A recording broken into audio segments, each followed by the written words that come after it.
Are you ready to get real? Welcome to real estate, the world's loneliest career, where you're always out of balance, unfulfilled, the role models are fake, the numbers unattainable, and you're just supposed to be and do it all. Join self-made millionaire real estate agents, wives, moms, and business owners as we level up, learn from special guests, and elevate and disrupt an entire industry through real education our way.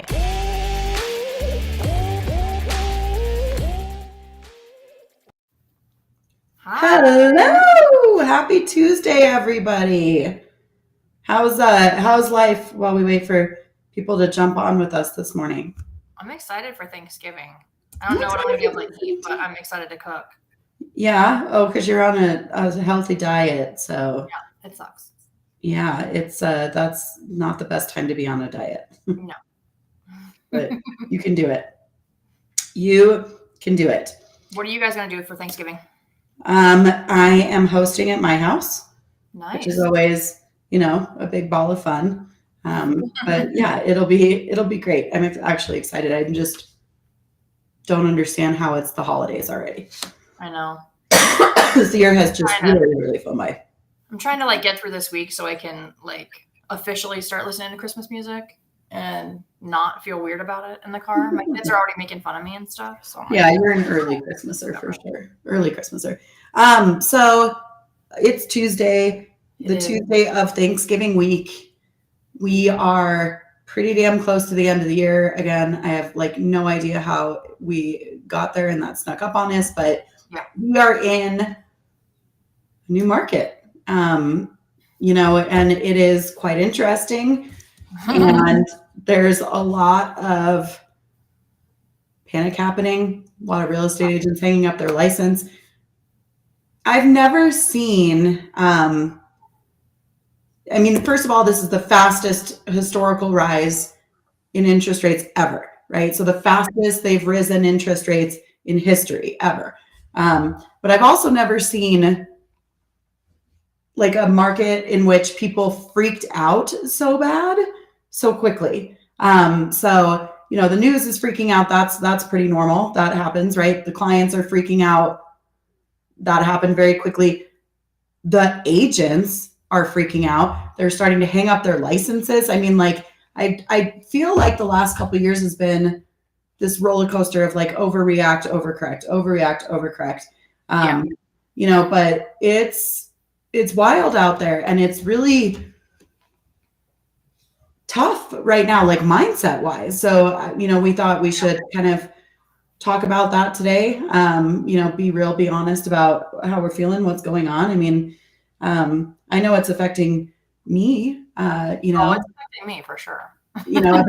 I actually have detoxed from the news. Yeah. As much as possible, just because I can't take it, honestly.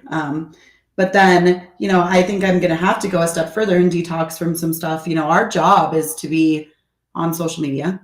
So, it's difficult to detox from that. But I think I'm going to have to detox from some groups or maybe some people on social media too, because it's killing me. Here's the thing, whether you have a good attitude about what's going on right now, a positive attitude or a bad attitude, it's not changing anything. So you can either go at it with the best possible mindset, or you can just doom and gloom it like everybody else is doing. No one wants to be upset and angry and scared and going to a therapist every day because we don't know what we're fucking doing next week. Whether you act crazy or mean to other agents or you don't, it doesn't change the way the market is right now. You can't change that. So maybe just have a more positive attitude, because at least you'll be taking it better than everybody else. So yeah, I just don't. Okay, so yesterday I saw a real estate agent, a prominent real estate agent. This is first of all, I think we have to kind of separate who's still in production and who's not, and that's not a diss against anyone who's not in production or anyone who is, but people who aren't in production are typically talking about business in this business from a higher level. And so their opinions are different. They're not down in the trenches with you we are. that's a different mindset. That's a different like place that they're coming from, right? So this was a prominent real estate agent, someone who is still very much entrenched in production, leading a team of people, go on his social media, and I just happen to be scrolling because that's our job, and he said, this is just a teaser to what's going to happen in the real estate market. It's going to be a bloodbath next year. It's going to be an effing shit show. I hope you guys, put all arms and legs inside the ride and just hold on, because it's going to be doom and gloom, horrible. And, I'm having this very visceral physical reaction now. Yeah. Every time I scroll past something like that, and I'm like, and I have to stop and like check my mindset, which we'll talk about in a little bit. But, that was my first reaction, was like, whoa, that doesn't feel good. Now I'm in a death spiral, right? Mentally. And then my second reaction was, wait a minute, why is this guy posting this? Like, what is he receiving from putting that negativity out there into the world? I don't know if he's trying to like calm himself down, validate himself, but he's just freaking everyone out. And he's not just freaking out real estate agents. He's freaking his own clients that see that, So I don't understand. What is that about? Honestly, like, I wonder if I saw the same one that you did. Because I have somebody here in my market that just did the same thing this morning. And I'm like, what is your agenda here? And then I realized, oh, this guy buys distressed properties and buys short sales and foreclosures and buys houses where people are up against a wall. And if he can try to force more people to feel like the sky is falling, maybe he can get a better deal on some houses. That's the only rationale I can find. But you're going to see these types of people. And it's like, in my experience, it's always the people that like barely graduated high school, let alone know dick about our market and where it's going, that always have the most to say.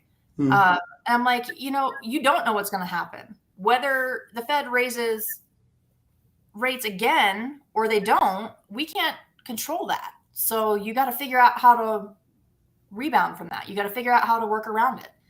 And like having that kind of negative mindset and what you're putting out there on social media, like people are going to take notice to that. No one wants to work with like sad Sandy all the fucking time. Like, or they just don't want to work at all. That's the other thing.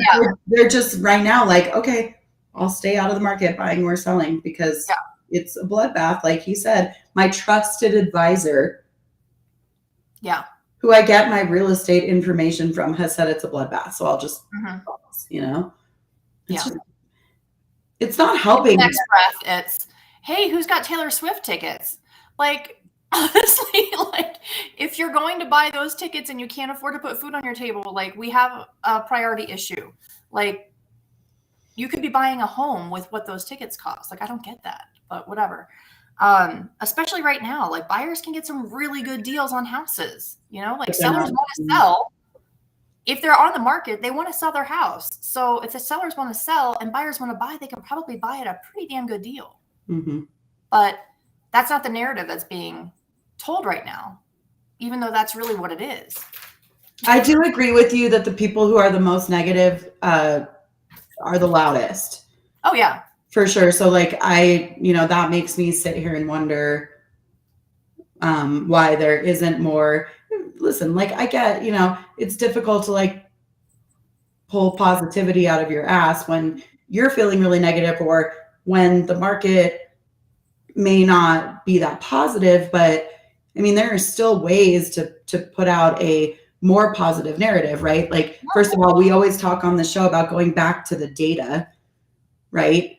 We slow down historically every time we go into this fourth quarter all across the United States, right? So there's data that shows that. There's data that shows what might happen next year. There's data that shows why it's a good time to buy and sell. I just like, it's blowing my mind that I'm seeing agents on a daily basis like running through the social media streets with their pants down and their hair on fire, screaming and yelling fire, So like, first of all, let's stop that. But second of all, let's talk about what happens when you're coming across that all day long, because like, I will tell you, it's so crazy. Like, I will tell you, okay, so Angela and I both worked absolutely through, the Great Recession, the big recession. And I never felt like this. No. I never felt like this. I never felt this like giant impending doom or like, how am I gonna, oh, maybe I shouldn't buy Christmas presents this year because Right. I'm gonna need to save it next year. I just feel like it is really rough emotionally and mentally out there right now. Are you feeling that too? Oh, absolutely. Yeah.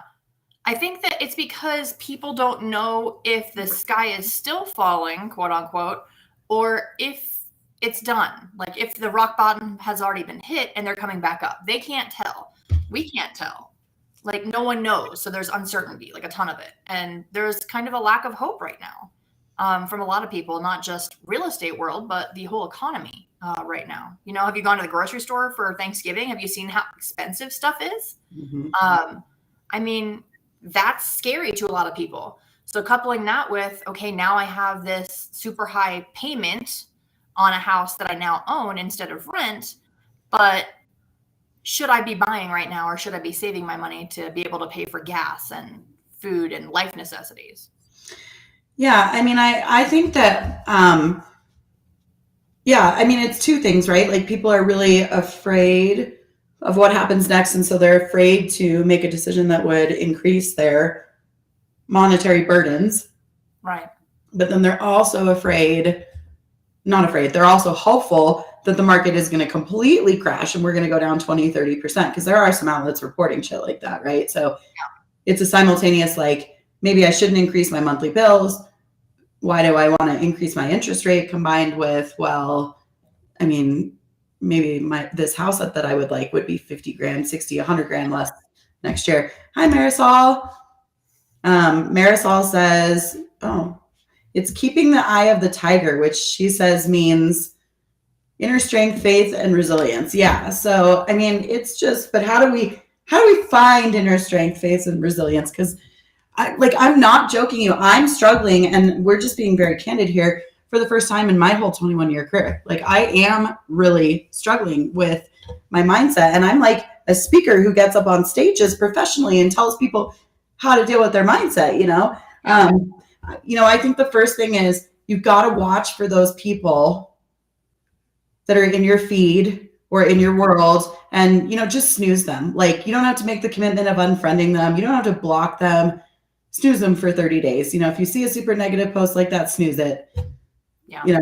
They won't know whether it's, the public or another real estate agent. I don't know. I mean, get out of the groups, I think. It's just like, I would say also be really careful about what you're posting, and you're going to attract what you post, and you're going to see what people are reacting to that. Everyone needs those positive posts right now, and not a lot of people are putting them out. I can tell you every time I post something, it seems like it's shared like 30 times, or I get messages like, oh my God, I needed to hear that today. Like something small like that is a big deal. And these are our colleagues and we're all struggling. So I feel like right now being kinder to each other is kind of a really big deal. Oh, absolutely. I mean, I feel like it's to the point where we almost need like a group that's just for positivity, because it is so pervasively negative. And, like it's getting to me. I mean, I have definitely, and listen, like I've been in this business 21 years. I have definitely had moments, I'm not joking you, like my kid wants a dog for Christmas. The dog is very expensive, because did you know that like you can't even buy a dog that's not like thousands of dollars now? No, I know. Yeah. So my child wants a dog, and I have literally been like, I don't know, maybe I shouldn't get a dog for him for Christmas because it's thousands of dollars, and maybe we need to save our money for, and here's what I will say. The only other time that I've ever felt like that ever is when COVID first hit. Yeah. I had signed a contract to remodel my master bathroom in my personal home. COVID hit. They shut down the real estate market. I panicked. I was like, oh my God, I can't spend that money on the bathroom. I need to pull back and like hold all my money and have a freak out. And I freaked out. And that was the only other time in my 21-year career where I freaked out. And if that isn't interesting, like the connection there, that this feels as scary as the beginning of the pandemic, however you feel about the pandemic now, different story. But that those first couple weeks where we all thought we were really going to die and the whole world was going to turn into zombies and it was going to be like an apocalypse movie. This feels as scary as that. Yeah.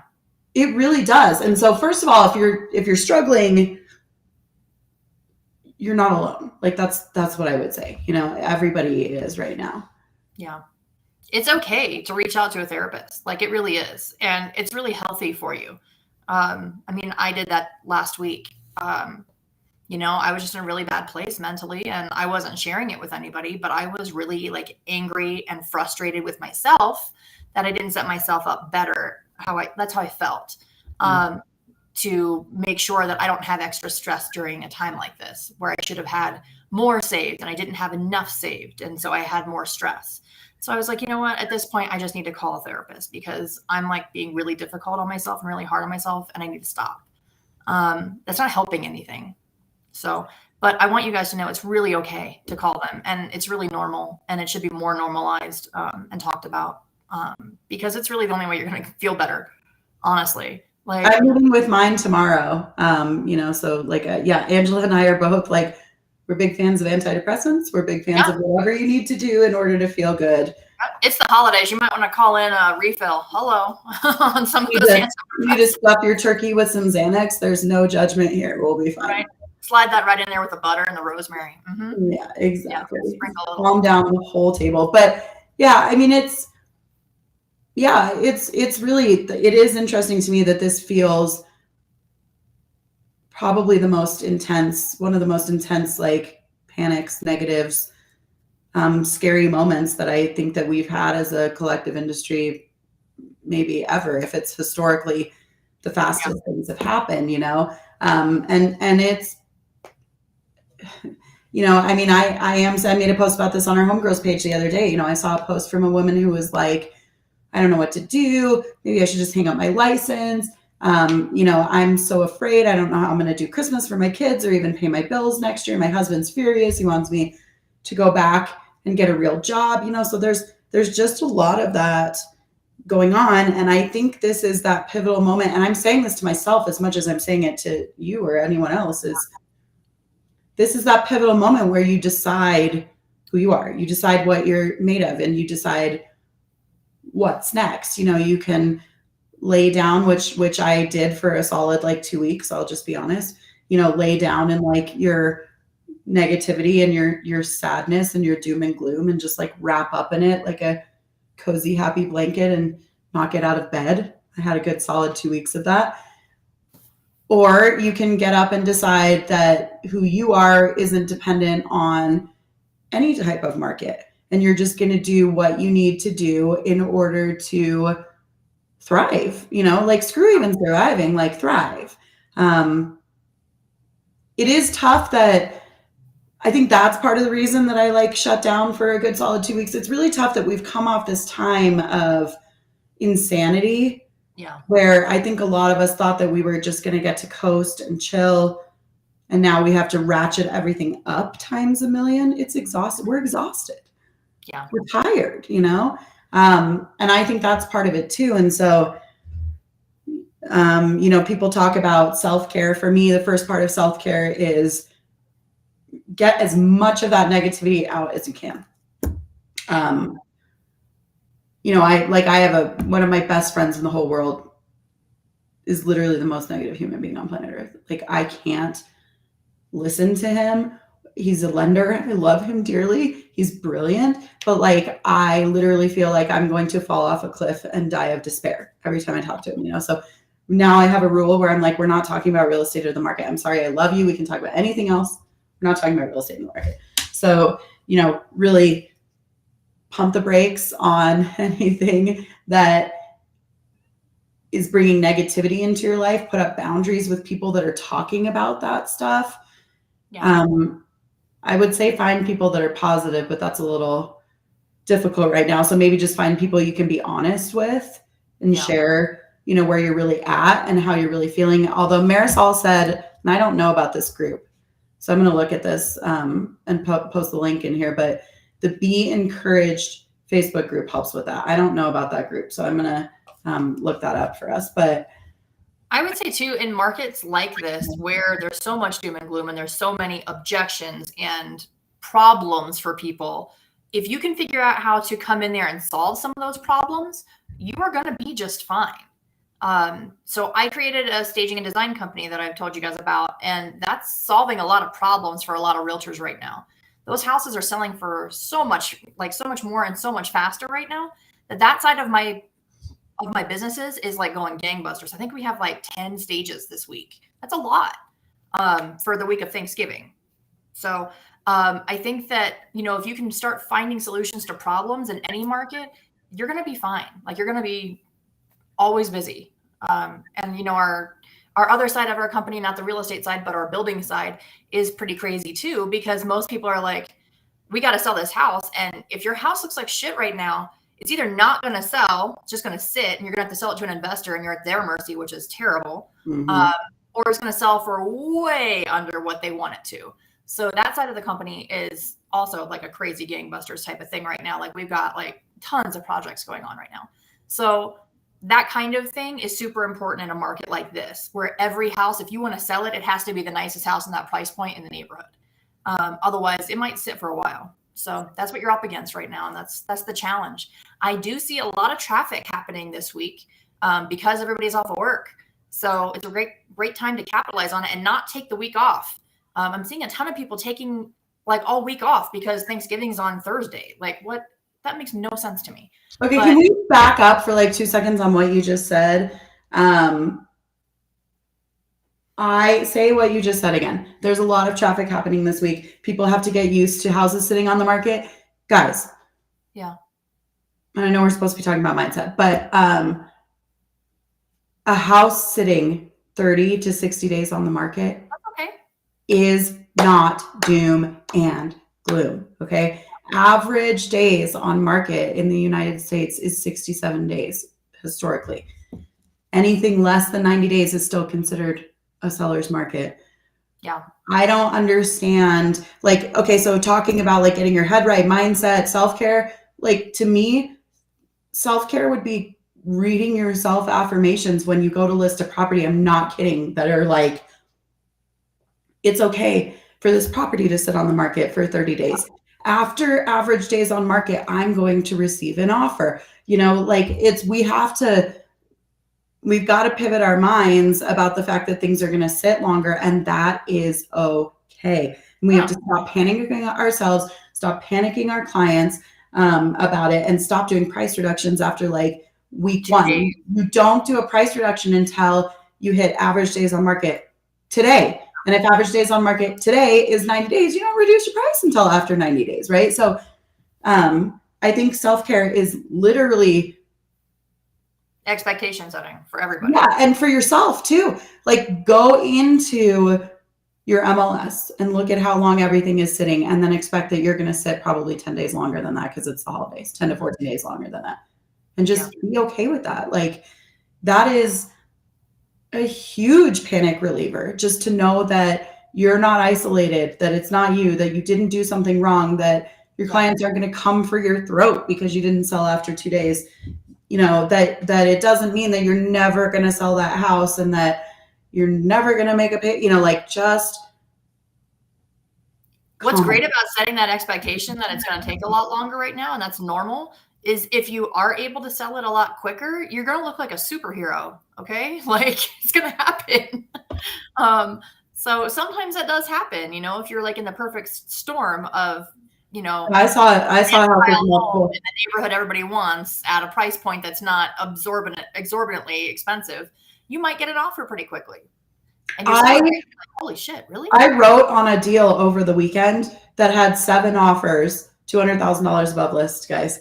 And this is we didn't get it because we were contingent, which, I mean, it's just so, like, how do you pivot your brain from like, oh, let's go $100,000 less to, oh, let's go $200,000. It's so crazy right now. You just have to learn how to roll with the punches. But yeah, I mean, if you do make it go faster, you will be a rock star. But the reality is you're going to sit on market. It means you probably need to check in with your clients every single day, at least every couple days, a couple times a week.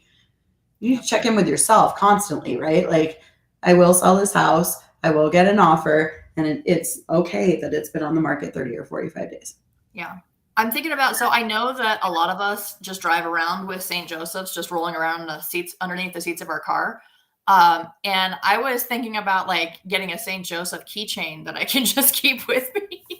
Just stuff them down in your bra. Hold on to that guy. Like, I don't think he wants to go down there.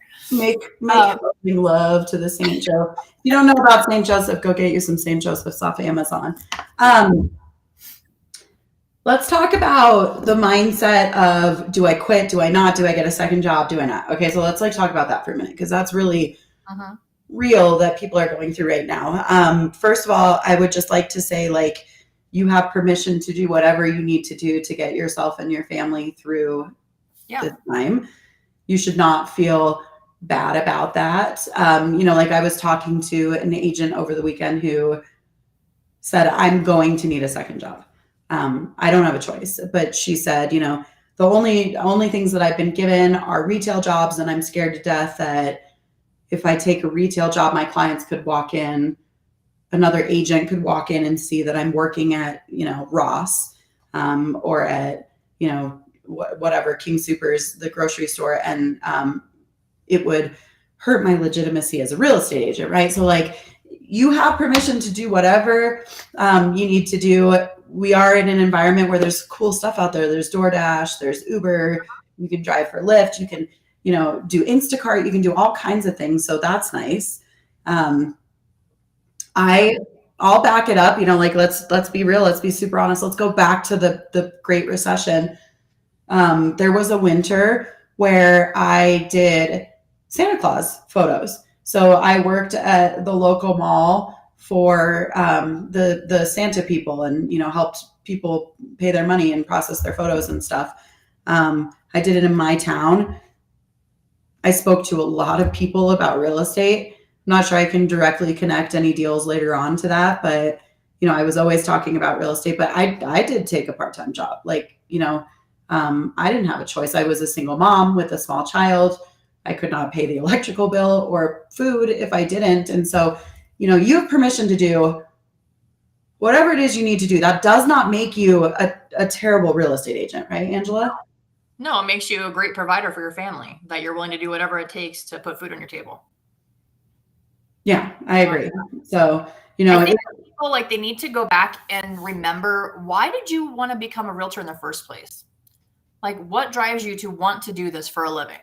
And if the answer is money, then you need to just probably hang it up, because like, that's like, if that's the only thing driving you that makes you want to be a realtor, like, it's not enough right now. Well, and hang on, she doesn't mean right now when people are afraid and they legitimately need a paycheck. She doesn't mean that. Right. She means if that's all you ever cared about. Right. Yeah. Like, when I first got my license, I got a real estate license because I wanted to be a realtor my entire life. When I was 3 years old, I was taking pictures of the model home my parents were buying at Pulte when I was a kid. Like, I've always wanted to be a realtor. I wanted to help people. And that's why I got a real estate license. It wasn't because I was like, oh, every realtor in town's making a shitload of money. That's why I want to be a realtor. And like, when agents are asking me right now, they're like, hey, I'm thinking about getting my license. I'm like, why? Why do you want to be a realtor? And why do you think that all of a sudden you're going to be different than all of us, that, you know, a lot of us are struggling right now? Why do you think now's a good time to get into it? And just asking people questions. Ask yourself those questions. Why do you want to stay with this? Why do you want to be a realtor? You know, that's important for you to be able to answer that. And that's what's going to carry that mission, that purpose is what carries you through hard times, right? Otherwise, you could be one of the, you know, NAR estimates that 50% of the millions of agents that are licensed in the United States could hang up their license in the next year. Mm-hmm. If you have a mission, you have a purpose, you're probably far less likely to do that. But, you know, taking a second job, taking a full-time job, being a part-time real estate agent, you know, I don't know, that's hard. Like, I hope, listen, this is like, people will yell at me for this. They're going to come for me for this, I'm sure. But like, we're just being brutally honest. We have been through the shit far fucking worse than what's happening right now. But so we're just being honest. But like, did you guys know? Everybody should know that there are companies out there. I'm going to get yelled at for this for sure. That will advance your commission. Like everybody should know this, right? So there, you can go online, you can Google commission advance. If you have questions about who's more legitimate than others, there are better ones out there. Like just PM us, we'll help you with it. But these companies, if you have a transaction that's under contract, these companies will charge you. It's a pretty small fee, and they'll advance you a certain percentage of your commission. It's a good amount of. It's usually like at least half of your commission, half to 75% of your commission. They'll advance it to you, and then they'll take that back at closing. They charge a couple $100. I just think like everybody should also know that that's out there too. It's not like a payday loan, where they're charging you extreme gross amounts of money. It's pretty legitimate. A lot of actually real estate brokerage, like my brokerage has one where we do it in-house. So maybe versus like going out and getting a second job, you just double down and focus really hard on getting someone under contract, and you use that commission advance to get you to the next deal. But yeah, like I just want people to know that stuff is out there. Yeah. And if you love real estate, but you want more stability with pay, you can look at some of the builders, because right now, guess who's hiring now? Weirdly, the builders are, and a lot of them pay a salary plus commission. So that's where Lindsay and I both started. There's nothing wrong with that. And you build a great client base that you have for the rest of your life. So look at that as well. A lot of them are hiring, and they do pay pretty well. I love that. Or look up doing TC work. Like you could, if you know your contract in your state, you can easily be a transaction coordinator for someone else. For other agents in your area for a while, or maybe even an assistant, an ISA. Like we talked last week. Here's another one that I feel like people will come for us for. We talked last week about teams. Yeah, you can join a team. Join a team. In this market, you guys are so lucky. Angela and I, when we started in this business, teams literally weren't a thing. They did not exist. They've only been a thing the last 10 years, maybe really prominent the last 6 or 7, but there are teams.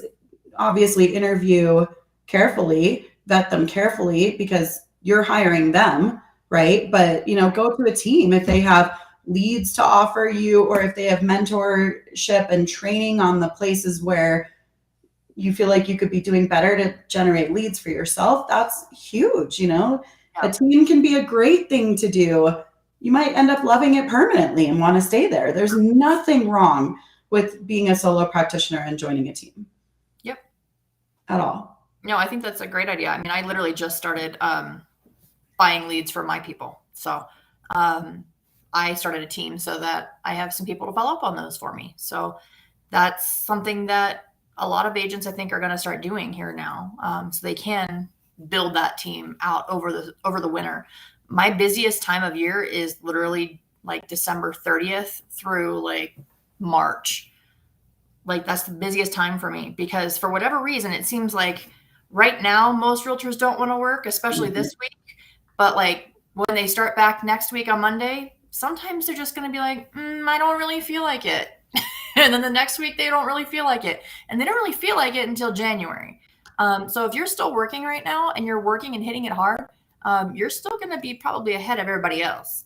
Well, that's this is a huge thing that you're saying, right? So like real estate is a 90-day business. Yep. The activities that you take today typically will show up 90 days in the future, right? So most agents go to sleep around November 1st and they wake up January 1st and they start working. But if you start January 1st, when do you see your next few, March, April. You're going to see it in March and April. If you need a paycheck in January, you need to be working now, right? And also, in my opinion, because of the way that the market is right now, if you are not doing the work now, then come January, the people that have been doing the work are going to take all the business, because the market will wake up around the first of the year.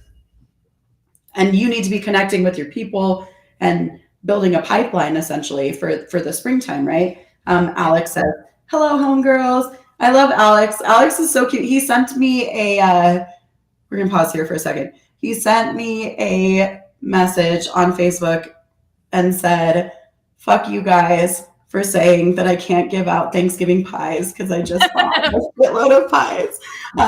We love you, Alex. That was not the actual, that was not the point behind the sentiment. Angela was just saying, like, do something make sure, do something. Like, make sure that you're doing something, right? So for those giving out pies, we salute you. We love you. I love pies. Lindsay salutes you. I don't salute you.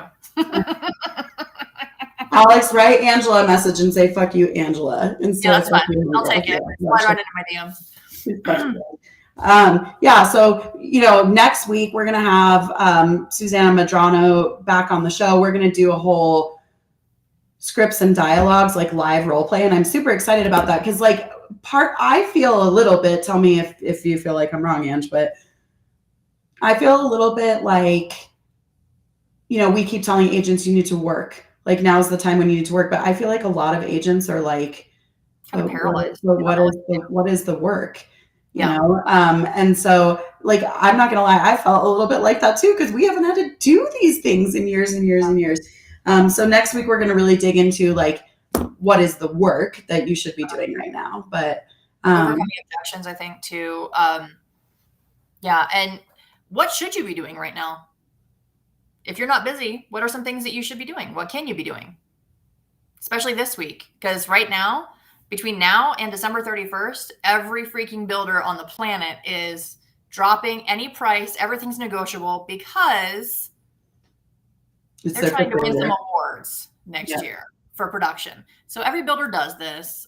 Lindsay and I just have intimate knowledge of it because we watched it happen from inside. But they're all trying to close as many transactions as they physically can, so that the scoreboard that they all use shows them up a little bit higher than somebody else. So right now is a really good time to advertise for those builders and to maybe even sit the model, when the regular salesperson isn't there. So I would look at that too and go visit and see what inventory homes they have and what incentives you can negotiate for clients. You should be writing holiday cards. We've been talking about this the last few weeks. When you are short on business, what do you have an abundance of? Time, right? Yeah. So use that time in a constructive way, right? So, like, you should be writing holiday cards to everybody. A great touch at the end of the year is to send settlement statements, closing disclosures to anybody that bought or sold with you over 2022, so that they have that information to provide to their accountant for taxes, right? A lot of people do. I've been saving, like, the cutest Christmas touches. There's a group. I'm going to go back. I'll link the group that Marisol mentioned. And then there's also a group for pop buys on Facebook that I'll link in here. But both of those, like, that pop buy group has really cute, really cheap stuff that you could use for a Christmas touch. But yeah, I mean, this is a time for sure to be prospecting. And also, in my opinion, brushing up on your market knowledge, right? Like, be watching your MLS, be looking at what's actually happening with how much properties are actually discounting, so you can get a pulse on, how much you can offer, what's really going on. Look at how high average days on market really are. Go through your systems, clean stuff up, get stuff ready, I think also just engaging with your sphere. There's so much out there right now that you could be doing. Like, this week is Thanksgiving. You could be posting some recipes, getting some interaction. Like, I posted about cranberry sauce and shit went viral because I'm like, canned cranberry sauce is the shit. And cranberry chutney tastes like crap. And apparently everybody agreed or didn't agree, but everyone shared it. So, random things like that, you can get a ton of engagement. And it's really interesting to see, like, what kind of traditions your clients have that might be different from yours. And you've got tons and tons of resources around town right now. Everybody's putting out Christmas stuff. You can talk to a designer about how they would set a Thanksgiving table, how they set up a Christmas tree. Small things like that will give you great content and good reasons to connect with your sphere over the holiday season. So. Yeah, I mean, I'm going to ask you now what you're doing for self-care, because that's also something that we're terrible at, but, that should be a part of your routine heavily right now. But in my opinion, before we jump into that, prospecting, getting in action, that is one of the highest forms of self-care, in my opinion. It is often the most difficult to do when you're in a really bad place emotionally, but just taking action on something is enormous self-care because it makes you feel better. It makes you probably, if you're filming videos, even if you don't know if anyone's going to watch them, you're doing your hair, you're doing your makeup, it's helped with self-confidence. It's just, action, it really makes you feel better. So in my opinion, that's definitely self-care. But what else? Sometimes just getting up and getting out of bed, making your bed, that's a big deal, some days. And talking about that, like talk about real shit on social media. Like the less fake you are, the more engagement you're going to get, because people see through that fake shit for real. So if you're posting about real shit, like things that you're struggling with, like I'm having, a stressful time with weight loss. So it's not easy. So posting about that is important to me, that people can see that it's not just them. The more people can connect with you on different levels, the more it will come back around for your business eventually. But I pride myself on being pretty damn real on social media. There's really not anything that I would hide from people. But I think that kind of thing right now is really important, and authenticity is something that people are looking for. Well, everyone's struggling, right? It doesn't, the emotion, like the mental state of the entire country right now, world is horrific. So, if you're struggling, they're struggling. Everybody's struggling. Right. It may not be like the same trigger points, but that is help and advisement in its own way, letting your community know that you're there for them, that they're not alone, I think that's super important. I'm big on affirmations. I said a minute ago, I have the friend who's like beyond negative Nancy. Like when I listen to him, I literally want to just jump off my roof head first and just get it over with. So what I've done is, like, I've written down 2 things. I'll tell you what they are. They're probably really stupid, but every time that I hear someone say like, oh my God, the market's gonna, freak the fuck out, blah, blah, blah, blah. I have no idea why, but this is what I'm saying, and it just makes me feel better. I'm saying I am going to make $1 million in the next 12 months. Mm-hmm. No idea why that popped into my brain. I don't even think what you say intention wise is super important. It's just like, it pulls you out of that negativity into like, okay, I'm not going to die. And that's all it is. Right. Like, so every time someone is like, oh my God, everybody is going to go out of business. And, this is just a taste and it's going to get worse and worse and worse. I just keep saying, I'm going to make $1 million in the next 12 months. Yeah. So thought replacement for me is a huge thing. So having something that is written down that I know the exact words to, that I can say to myself every single time that I hear a negative thing that puts me in that negative thought pattern, that's huge for me. I have a couple of them like that I'm saying just to replace those negative thoughts with something else. Yeah. And I would say too, right now, the more you can put back into your business right now, instead of just saving it, is much better for you. It's terrifying, it's scary, but it's the same thing that you would do if the market was good. So keep doing those habits that you've had when the market was good. Even if you have to refinance your house right now and pull out some equity so that you have a nest egg and you have a buffer, do that so that you're in a better place mentally, so you can stop focusing on that, which is now becoming a distraction for everything that you do all day, and focus more on what you should be doing. And you know what those things are. So I think that like getting your numbers in line right now, especially at the end of the year, most people are doing goal setting, but my husband and I think today or tomorrow, which I'm not really looking forward to, but it's important. We're doing budget planning for the year. We're looking at where we are financially and where we want to be and what we need to do to get there. And those are things that I think you guys as family should be doing. Not just for your business, but your personal life as well. So. Absolutely. Yeah.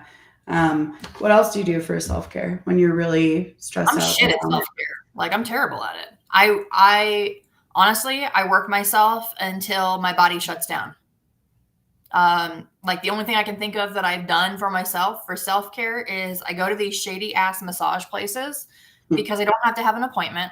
They're usually in strip malls. They usually smell funny. And it's like $40 for like an hour, and you'll get like a half-ass massage, but it gives you some time to get away. And then I go get my nails done. That's literally all I do for self-care right now. And I get some decent sleep. I got myself a nice mattress, and so I get some pretty good sleep at night. So that's literally it right now. What would you do if you weren't busy? What would you do if you had absolutely no business and you weren't busy and Josh got up every day and went to work and you were just stuck in the house? What would you do?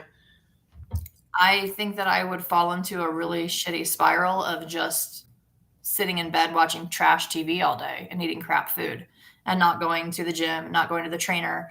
Like, I don't think for me, allowing myself to feel like I'm not busy is not an option for me. I will start another business to keep myself occupied. So I'm just not let's, good at let's relaxing. go with like most of the agent community is in that spiral right now. So let's say you are in that spiral. You're not starting another business, but like real estate, what would you do? You got to get up at some point. So the day that you're like, I'm going to get up and do something, you have nothing to do. What would you do? I would get up, make myself some coffee, go sit on my back patio and write down what I want to accomplish today. And then I would systematically go through it and start accomplishing things. If I wanted to go and make 5 social media posts about different homes around town that are coming up, I wanted to reach out to some agents about some open houses that they had some listings that nobody had an open house for this weekend, and I wanted to sit them, I would do that. There's so many things you guys can be doing. You just have to physically do it. But those are all habits that you should be having all the time. It's just really hard to do it when you're busy. Or when you're in a death spiral and you have a hard time getting yourself up off the couch. You got to get out of it. Like the longer you stay there, the harder it is to get out. It's like quicksand. And we've been there, guys. Like, it is quicksand. There's a shitload of good Netflix stuff on TV. Let yourself fall apart for a little bit, but at some point you do have to decide to get back up. And what Angela is saying is action. Again, like the killer of I feel like shit and I'm in a death spiral is action. It doesn't even matter what the action is. I'll tell another story. So, and I'm sure Angela has tons of stories too. So back during the big recession, actually during the time that I was working for the Santa Claus people, when I took a part-time job, right? I was in the death spiral, like bad. I think I'd stayed in the house for like 3 weeks straight. And finally I was like, okay, today's the day. I'm going to get up. I'm going to get out of this house, I'm going to put on makeup. I'm going to do my hair. I'm going to do something. And I had no idea what to do. There was nothing going on. So I just set some showings. This is a true story. I set like 6 showings and I just went in each house. I did, I filmed a video for social media on one of them. I didn't even end up posting it because I was in that bad of a death spiral. And like the 5th or 6th house that I was just walking through, totally lost in my mind, somebody pulled up to the house and said, "Are you a real estate agent? Can you show this house to us?" And I did. And I sold them that house. And now they've been clients of mine for 20 years, 15 years, So getting into action does bring, it does something, right? Like it brings positivity. It makes you feel better. You just have to get up and do something. I think maybe having an accountability partner right now would be a big deal, or like a mental health partner right now, even just someone that you can, text in the morning and say like, "Hey, I'm having a really hard day." And that person may say to you, "Okay, I want you to get up and walk around the block twice. I want you to go visit a builder model home. I want you to jump in the MLS and look for this type of stuff." If anyone needs an accountability partner, we're here for you guys. Message us. Maybe we should start a whole homegirls accountability group. I don't know, but that death spiral is very, very real. And I love how Angela said, get into action. How did you survive the big recession? I know this answer because I've known you since then, but I mean, that's when I started to get really heavy into Facebook. I learned everything I could possibly learn about starting Facebook groups, and I created communities all over town. We still worked for the builder at the time.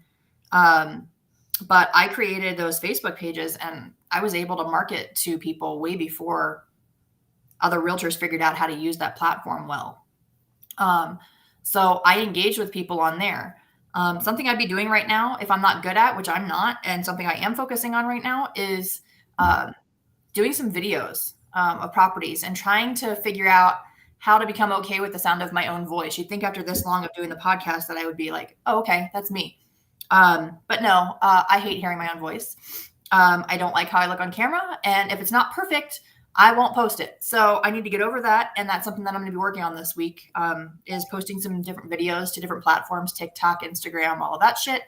Learning about Reels and why they seem to have a different algorithm than just regular posting. Learning about all of that fun stuff. So those are things that I think are really important. And there's so much that you can do right now. Just go feature businesses. Every business in town is hurting because prices are going up. Their profit margin is going down. So the more you can, get out there in the community and meet people and help promote business for other restaurants, shopping for Christmas, anything like that, anything you can do to help the community, it's going to come back to you. So I would post about that kind of thing right now. Also, Christmas gifts in general are tough for people. Mhm. I would challenge you to do something a little bit different this year, not just for budget reasons, but something that my family incorporated that it takes so much stress off of me, is we just, instead of going and buying a whole shitload of gifts my kids are not going to play with anymore, we go on a trip and we take Christmas to figure out where we're going to go for the next year and when we're going to go. And then I have extra time to save for that trip. Mm-hmm. And something to look forward to. Yeah. So I don't have to spend all that money up front right now, next month. I can put some away. I can put $1,000 down on my trip and then save for it the next, 5 or 6 months and then go on a trip. So if you're having budget concerns, that's also a really good way to do that. And that's something that you're going to have memories for the rest of your life. It's not, not that there's anything wrong with iPads or whatever, but, our kids have enough at this point. They have enough technology. I don't want them to have any more than they already have. So I think creating memories and that kind of thing is more important right now, especially in a market and a economy like we have right now. So yeah, I want people to know that they're not alone, that the struggle is, I keep sharing stories, like these are like really embarrassing stories, but what you said about making videos in that period, this is all the same period. I think it was like 2007, 2008. Yeah, 2008. A single mom, struggling, we're in the Great Recession. It's really bad. In that same period, I was doing open houses. Not one fucking human came into those open houses ever. And I was sitting them every Saturday, every Sunday, for months and months, and no one came in. And so finally I just started like picking up my camera, which back then, like you didn't have a camera phone. It, absolutely fucking ridiculous. But, picking up my camera and just like walking through the house and just like narrating it and posting it to Facebook. And what's really funny is like, I have clients today that will call me and say, we're ready to buy or sell. And we're calling you because I remember all those property videos that you used to post back in the day, which is hilarious because they didn't get any views. Nobody liked it. Nobody showed up to the open house. So, putting in the work does return.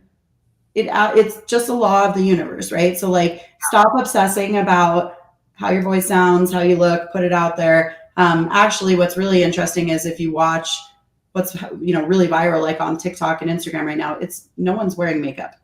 They're very, very real and raw. It's very authentic, like Angela said. But, put that stuff out there. Like, stop worrying about how many people like it. Just keep putting it out there. Yeah. Anything, literally anything you can post about. And if you think about social media as you are basically a TV show that people are subscribing to, you need to give them something to watch and something to follow and a reason to engage and come back every day. So that's what I think about when I'm posting things. So I love that. I'm not posting a lot of like, which kitchen do you like better ever? So I would rather go to a kitchen at a model home and find out why they did these things. It's a brand new model. Here's the cool things that are out this year for kitchens. That's much better for engagement than which kitchen do you like better. Agreed. One last question. This is a rough one. It's just, again, I want people to know they're not alone, and like we've been through stuff. Everyone's been through stuff. And then you can't make it to the other side. What would you do? You have children, right? So like, what would you do if, your kids are a little older, so they're not expecting as many things under the tree, but what would you do if you couldn't pull off a Christmas this year financially? Or what would you do if you were light on Christmas and really panicking about that right now? I would think about what things meant the most to me when I was a kid, because I didn't grow up with any money. So I would think about those types of things, like what did my mom do for us? Us, I mean her and I, when I was a kid, that meant the world to me. Mm-hmm. Well, something that I really loved when I was a kid was making Christmas cookies, and my mom teaching me how to like make all these different types of cookies. And then we would go and give them to people that had even less than we did. So that's something that I try to do with my kids every year, is give back in some way to somebody that can't do anything for us. And I think that teaching them that and instilling those things is so important. And it doesn't have to be financial. It can be like, if you're making Christmas cookies anyway and you have some extra, go drop them off to some homeless folks. Like, where they hang out. Teaching them something about being a good person is something that will stay with them a lot longer than some toy that's, they're going to play with for 5 days and then forget about.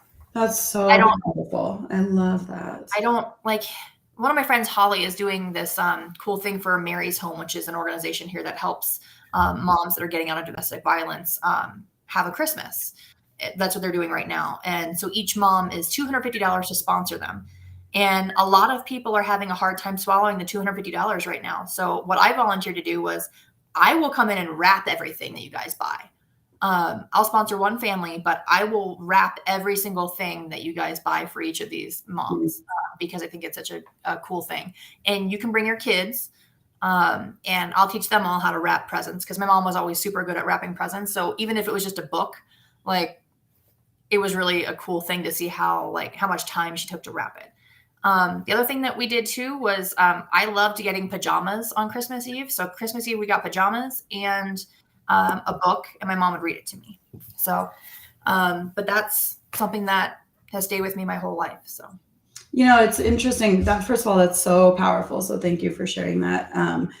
I think we all know deep down that our children and our families need our presence more than they need presents under the tree. Yeah. But there is an overwhelming urge, especially because everybody else posts their Christmas tree on, right. Christmas Eve to post a thing with a million presents. But it's funny that you said that, because this year, I asked my mom not to buy anything for me for Christmas. Yeah. I asked her to put together my grandmother's recipes and her recipes in a book for me, because I love to cook. And I'm getting worried that my grandma's recipes are getting forgotten. Well, yeah, I mean, I love that. Think back to when you were a child and what was really memorable and important for you. It's probably not a present. No. And I don't know. So I went to that vintage market show here in town not that long ago. And they had this thing where they would take any picture of anything and put it on a block of wood and like Mod Podge that shit on there. And I found a couple of my grandma's old recipes from my grandma and from Josh's grandma. And I put them on these and I sent them to his family and sent them to my mom so she could always have them. So that's something that's like super cheap. I think it was $5. You could probably do it yourself. And you just Mod Podge it onto a block of wood. And it's a keepsake that people are probably going to display for the rest of their life. So just think about that. Something that you would like to have for your whole life. And if you can't afford a vacation, do a staycation. I mean, there's so much fun stuff that you can do together. But yeah, I mean, I think people always feel the pressure of the holidays just looming on top of them, regardless. But in a year like this, where people are either in trouble now or they're worried about being in trouble next year, and so they're really trying to hold on, financially. I also think if your kids are older, it's okay to talk to them about that. Yeah. You run a family business. Your children are part of your business, and there's lessons there that they will learn when you talk to them about, this Christmas might be a little bit different because the world's a little bit different right now, you know? Yeah. But I think we have to let go of that pressure to have the most things under the tree and be the biggest Christmas mom of all time. Right. I think this year in particular, I'm going to be watching for people that are doing that shit and posting like, I got my kids all of these things. Here's why I'm awesome. Look how good I'm doing. Like, it's just not what's important anymore. It's really not. And like, talk to your kids and ask them what they want to do for Christmas. Like, what's a memory they want to create, and do that. Like, there's nothing wrong with it. Set a budget for Christmas gifts. And you don't need to be giving gifts to random ass people like your third cousin or some shit that you haven't seen in forever. Like, don't do that crap. Like, you're just killing yourself for no reason. Yeah. Yeah, no, it's easy to get caught up in that. I feel like in our business in general, it's easy to get caught up in all of that stuff. Like, who's driving the G-Wagon and who's doing this many deals and who's doing this production and all that stuff. It's like a one-upping culture that I hate in general, so be proud of where you're at. It doesn't matter. Like, some of my best memories in the entire world came from those times where it was absolutely the hardest financially. Like, I look back very fondly on those years. You're making memories whether or not you realize it. And those are the years that make the biggest difference in the rest of your life. I mean, I struggled as a kid. Like, my family was not well off in any way, shape, or form. But I had my mom, and I learned so much from her. And the times that she was home, all the time, like, she took a job that she had to work at home so that she could see me more. And that meant the world to me, and those are things that I can never, replicate that. I can never get that back. So much better than a gift. So. Ooh, you're getting me in the feels today for sure. Man, if you have the money to do a good Christmas this year, I think you should listen to what Angela is saying, regardless of where you're at financially right now, because wow, that's very, very powerful. Yeah. You can't get that time back with your kids, with your family, with yourself. And please, for the love of God, do not spend all your money on bottles of alcohol that you're just going to drink and never have any good memories of. Like, try and remember the holidays for what they are, and if they are hard, because you're going to learn a lot from it. Absolutely. And check on your people. Yeah. Check on yourself. Like, just your community needs you right now. Your clients, other agents in your community. Find someone, that you can hold hands with during this period. That person should probably not be inside your family, in my opinion. I think spouses a lot of times tend to be that person for a lot of people. I don't think right now it should be your spouse. I think it, the more that you inject, like, I'm struggling with this into your home life, then it spirals and becomes other negative stuff elsewhere. So, try to find someone outside of, like, your spouse or your children that you can talk to about what's going on, because we need that right now. I mean, it is a very deep, dark place right now in the whole world, and in real estate especially. So next week we're going to talk about getting into action, real things that you can do, objections that you can handle, and all that jazz. So I think that'll be really good. But we just kind of wanted to take a second to tell you guys, breathe. You're not alone. Yep. It could be a hard holiday season. That's okay. There's lessons and joy in there too. And we love you guys. If you need anything, except for pie, reach out to us. I'm going to buy you a pie and deliver it to your house just because. All right, guys. We'll see you next week. We love you. Angela and Lindsay would love to receive your real estate referrals in Colorado. Connect with the Homegirls on social media at The Real Homegirls